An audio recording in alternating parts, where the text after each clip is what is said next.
बच्चों, चलिए आज का हमारा प्रश्न है, यदि एफ एक्स बराबर मॉड एक्स प्लस 2 बट्टे टेन इनवर्स एक्स प्लस 2, जहां एक्स बराबर नहीं है -2 के और यदि एक्स बराबर है -2 के, तो एफ एक्स बराबर है हमारे पास 2 के, तब एफ एक्स हमें ज्ञात करना है सतत है, अवकलनीय है, सतत है लेकिन अवकलन नहीं है, इनमें से कौन सा विकल्प सही होगा। तो यहाँ से इस प्रश्न को करने हेतु हमारे पास यहाँ से हमारी मुख्य अवधारणा कार्य करेगी। मुख्य अवधारणा यहाँ से हम लेकर चलेंगे, प्रत्येक अवकलनीय फलन सदैव सतत फलन होता है, और यदि फलन सतत ही नहीं है तो वह अवकलनीय भी नहीं होगा। एक तो अवधारणा यह लेके चलेंगे। और यदि एफ एक्स हमारे पास कोई फलन है, वह एक्स बराबर ए पर सतत है, यदि हमारे पास यहाँ से L H L left hand limit by limit बराबर आ जाए बिंदु पर दाई लिमिट बराबर फलन की लिमिट, अर्थात एफ ए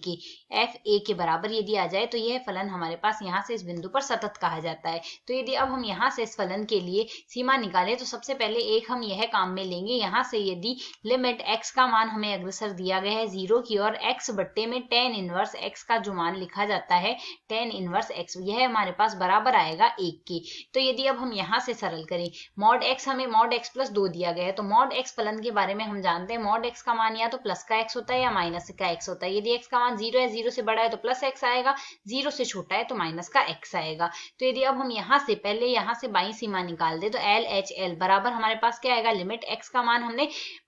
x बराबर -2 पर निकाल रहे हैं, x बराबर -2 पर यदि हम बाई सीमा निकालेंगे तो h का मान तो अग्रसर होगा 0 की और f -2 h लिखेंगे। इसे यदि हम सरल कर लें तो लिमिट h का मान तो अग्रसर लेंगे हम 0 की और यहाँ से f -2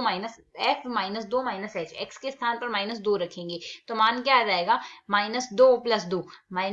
2 तो हमारे पास यहाँ से कट के मान 0 हो जाएगा, यह केवल माइनस का h शेष रहेगा। तो -h बट्टे में हमारे पास राशि क्या आ जाएगी, इसका तो हमने लेना है मॉड और बट्टे में है tan इनवर्स, यह हमारे पास -2 प्लस h प्लस 2, तो -2 प्लस 2 कट जाएगा, केवल हमारे पास क्या शेष रहेगा, माइनस का h शेष रहेगा। तो इसे यदि हम सरल करें, मॉड -h हम जानते हैं tan इनवर्स माइनस थीटा बराबर हमारे पास माइनस का tan थीटा लिखा जा सकता है, तो tan इनवर्स माइनस का tan इनवर्स थीटा लिखा जा सकता है। इसी आधार पर सरल करेंगे तो लिमिट h का मान तो अग्रसर लेंगे यहाँ से हम 0 की और यह मान हमारे पास क्या आएगा, h माइनस h का जो मॉड आएगा प्लस का h आ जाएगा और माइनस लगा देंगे आगे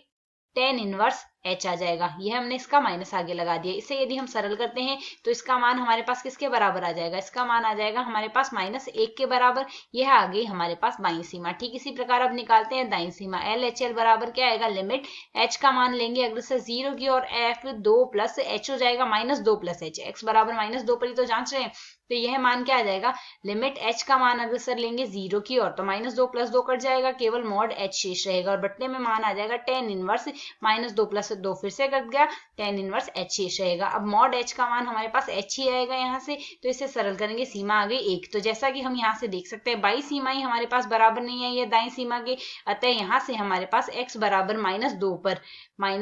पर फलन सतत नहीं है, -2 पर फलन सतत नहीं है। और यदि फलन ही सतत ही नहीं है तो अवकलनीय भी नहीं होगा। तो यदि हम यहाँ से विकल्पों से जांचें तो फलन सतत नहीं है, अर्थात यहाँ से हमारा विकल्प बी x बराबर -2 पर असतत सही हल होगा। आशा है समझ आया। धन्यवाद।